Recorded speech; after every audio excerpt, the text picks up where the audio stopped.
உடனே எல்லாருக்கும் ஆச்சரியமா இருக்கும், என்னடா இட்லி சாப்பிட்டு சைடு எஃபெக்ட்ஸ் இருக்கா, என்ன புதுசா சொல்றீங்களே அப்படின்னு சொல்லிட்டு எல்லாரும் கேட்கலாம். எனக்கு தெரிஞ்ச ஒரு 10 வருஷமா எல்லாரும் காலை மாலை அந்த டிஃபன் தான் எடுத்துட்டு வராங்க. அதுலயும் மெயினா இட்லி தோசை எடுத்துட்டு வர்றாங்க. இந்த 10 வருஷமா தான் நிறைய அசிடிட்டி, நிறைய அல்சர் பிரச்சனை, ஜேர்டுன்னு சொல்லக்கூடிய பிரச்சனை, அதுக்கப்புறம் பாத்தீங்கன்னா குடல் புற்றுநோய்கள், குடல் சம்பந்தப்பட்ட பிரச்சனைகள், வீசிங், அதுக்கப்புறம் மூல பிரச்சனைகள், வாயிலிருந்து ஆசன வாய் வரைக்கும் நிறைய பிரச்சனைகள், இது மாதிரி நிறைய பிரச்சனைகளை நம்மளால பார்க்க முடியுது. அது மட்டும் இல்லாம உடல் பருமன் ஆகிறது, நிறைய சுகர் பேஷண்ட்ஸ், கை கால் வலி, மூட்டு வலி, இதெல்லாம் நம்மளால நிறைய பார்க்க முடியுது.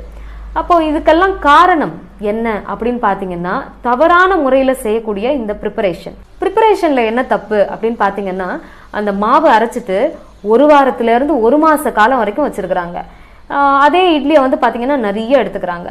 இப்ப நம்ம என்ன பண்ணுவோம், மாவை அரைச்சு ஃப்ரிட்ஜுக்குள்ள வச்சுட்டோம்னா 10 நாள் மாவா இருந்தாலும் புளிச்ச வாடை வெளியில தெரியாது. அதே மாவை திறந்தா வெளியில வைக்க சொல்லுங்க, வீட்டுல யாராலையும் இருக்க முடியாது. 12ஆம் தேதி அரைச்ச மாவா இருக்கும், 22ஆம் தேதி வரைக்கும் அதே மாவுல இட்லி சாப்பிட்டுட்டு இருப்பாங்க. அந்த இட்லி என்ன பண்ணும், நம்ம நம்மளை தூக்கி ஃப்ரிட்ஜில் வச்சுக்க முடியாது, புளிக்கிறது தெரியக்கூடாது அப்படின்னு. நம்ம உடம்புல இந்த இட்லி போய் ஈஸியா புளிச்சு போயிடும். இந்த புளிப்பு கொழுப்பா மாறும். அதனாலதான் இன்னைக்கு கொலஸ்ட்ரால் பிரச்சனைகள் நிறைய இருக்கு. அது மட்டும் இல்லாம நிறைய வீசிங், இந்த மாதிரி நான் சொன்ன எல்லா பிரச்சனைகளையும் ரொம்ப ஈஸியா வர வைக்கும் இந்த இட்லி.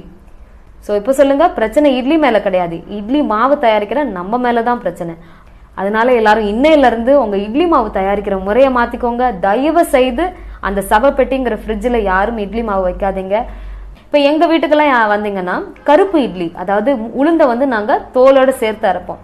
அது மாதிரி மாப்பிள்ளை சம்பா இட்லி, சிகப்பு இட்லி, அது மாதிரி முடக்கத்தான், முசுமுசுக்கையெல்லாம் போட்டு நல்ல பச்சை இட்லி, அது மாதிரி கலர் கலரா இட்லி, அது மாதிரி மில்லட்ஸ் போட்டு இட்லி, பாரம்பரிய அரிசி வகைகள் போட்டு இட்லி, இந்த மாதிரி மாத்துங்க இட்லியை. கம்பு இட்லி, கேழ்வரகு இட்லி அப்படி மாத்தி செய்யும்போது அதனுடைய சத்துக்களும் கிடைக்கும், நமக்கும் கொஞ்சம் வெரைட்டியா சாப்பிட்ட மாதிரி ஃபீல் ஆகும். இந்த இட்லி மாதிரியே இட்லிக்கு நிறைய ஃப்ரெண்ட் இருக்கிறாங்க. இடியாப்பம், புட்டு, பொங்கல், உப்மா, கிச்சடி, கூழு, கஞ்சி அப்படின்னு நிறைய பேர் இருக்கிறாங்க. இவங்களுக்கெல்லாம் பெருசா டே எல்லாம் கிடையாது. அதனால தயவு செஞ்சு இவங்களையும் உங்க சாப்பாட்டுல இன்க்ளூட் பண்ணுங்க.